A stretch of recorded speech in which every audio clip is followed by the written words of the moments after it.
All right. So today was kind of a crazy day for me personally. For those of you who don't know, today was the first time that I was an official credentialed member of the media. So I'm thankful for those who have been able to put me in this place. I'm thankful to all y'all for helping me build a platform to where people would listen. I just want to start off this video by saying thank you guys for all of that. You guys have really been helpful, obviously. And I'm thankful for this thing that we have built. Now, that being said, let's talk about the Browns practice. I'm going to be honest with y'all. The word of the day was sloppy. It was not a crisp day of practice, I would say. First things first, and I want to read this here, is there is actually some breaking news coming out of camp, and I can confirm some elements of the story due to me actually being at camp today. So we're gonna go over it. It's something Josina Anderson reported about Kareem Hunt, and this is significant. I don't want to say it's nothing. I don't want to say Kareem Hunt's not going to play for the Browns anymore, but listen to what I got. So Kareem Hunt, who's currently seeking a contract extension, did not participate in team drills today for the second consecutive practice Saturday. Hunt told the team multiple times recently his current plan is to participate in individual drills only. Friday marked the first time since training camp that Hunt did not participate in the team portion of practice, per league source. The belief is Hunt's partial holding isn't health related. Hunt is subject to fines from the club. His agent was at the Browns facility earlier this week. Per sources, I have been told that Hunt periodically has said to members of the team informally he wants to get paid or traded. However, one source emphasized that they believe that Hunt would like to stay in Cleveland, but just wants to be compensated for his worth. Hunt received a 2-year extension in 2020, reportedly worth about $13.25 million after his starting career with the Chiefs. Last season, Hunt played 8 games, rushing for 386 yards with a calf and ankle injuries.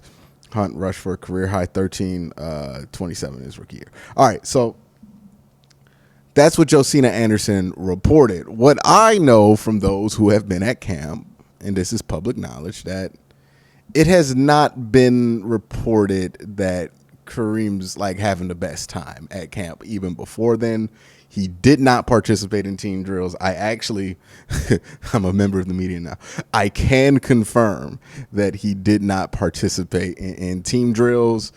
Also, one of the things I observed was, again, it was just a very hot day of practice, and also it was a very sloppy day of practice. So, there were some push-ups being done, and some weird stuff going on with the team here.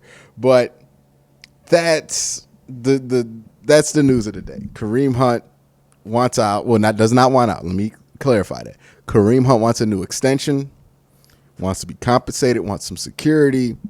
We'll see. And this is where I say Kareem's in a sticky situation here, because I don't think the Browns give him a new contract, because I don't think the plan is to extend Kareem Hunt next year. I think the plan is either to go with Jerome Ford or Dearness Johnson. And it's a crowded room, man. It's a crowded room. So I don't know if he gets what he wants, but that is the situation there. And I would say this: it's not nothing. I don't think it's a 0% chance. I don't think it's over like a 60% chance, but there are decent odds here that the Browns have to move on from Kareem Hunt before the season starts, which none of us had anticipated. We'll see what this situation develops into, but it does seem like Kareem Hunt has hit a point to where he wants a new deal and either wants to be traded or compensated We'll see what the front office does, but I don't anticipate them giving Kareem Hunt a new deal because the way they've structured this team, it just wouldn't make sense. So that is the whole situation there with Kareem Hunt that Josina reported onto my camp notes, the things that I noted from camp. First things first that I wanted to talk about here is, if I can get to it in time. See, I'm doing this in real time, y'all. Let's talk about, here we go. All right, so it wasn't the Christmas day of practice. I've already mentioned that.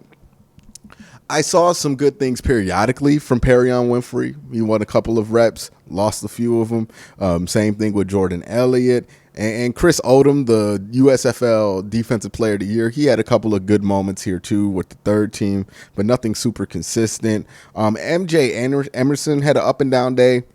I was there on a red zone drill play where he was covering Harrison Bryant. The ball didn't go to Harrison, but Harrison beat him on a route. It looked like Harrison hit him with the inside-outside move, and Emerson bit hard on the inside.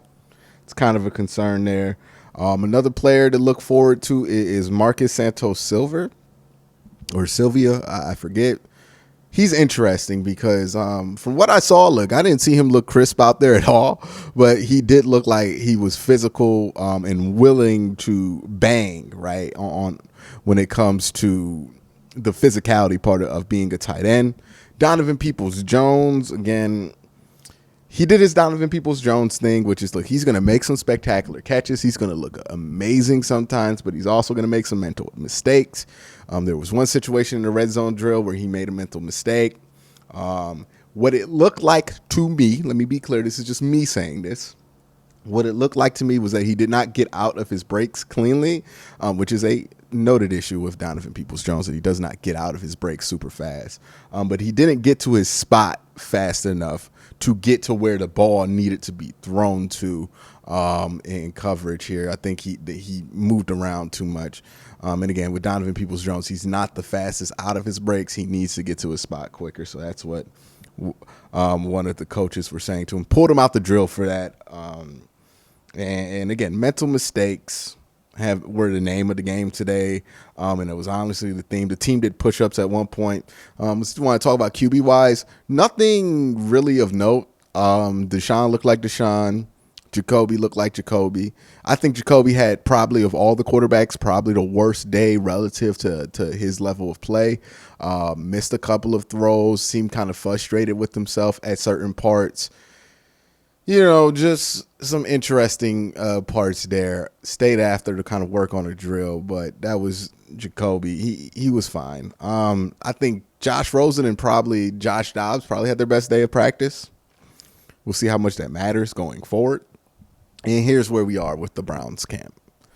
The most intriguing part about Browns camp isn't how the team looks. We know that the team has a good roster. We know that they look good. The most interesting part of Browns camp this year, unfortunately, is a lot of the stuff going on off the field, right? What is the situation with Deshaun Watson? It seems like the league is hovering over the Browns season in a way. And look, I don't think the season's over if Watson doesn't play this year, but the ceiling is lowered if Deshaun does not play this year. And it feels like Thanos just hovering over us, waiting to, hit that snap on us. I don't know what to do with that. The Kareem Hunt thing is also another interesting thing about this camp. But again, that's nothing official, and is also, it's not nothing on the field. So, again, there's a handful of players you want to watch, Perion, some of the offensive linemen that you want to see what you can gauge from them. But a lot of this roster is set with people that we know are good in this specific system. So, not much to gauge from camp today. I'll be at camp tomorrow. So, if you're going to be at camp, shout out, say hi. Feel free to, as long as you're not being super aggressive about it. Just holla at me, I'll holla back. But that's it for today. Let me know what you think in the comment section down below. Again, everybody have a great day and have an even better night, y'all.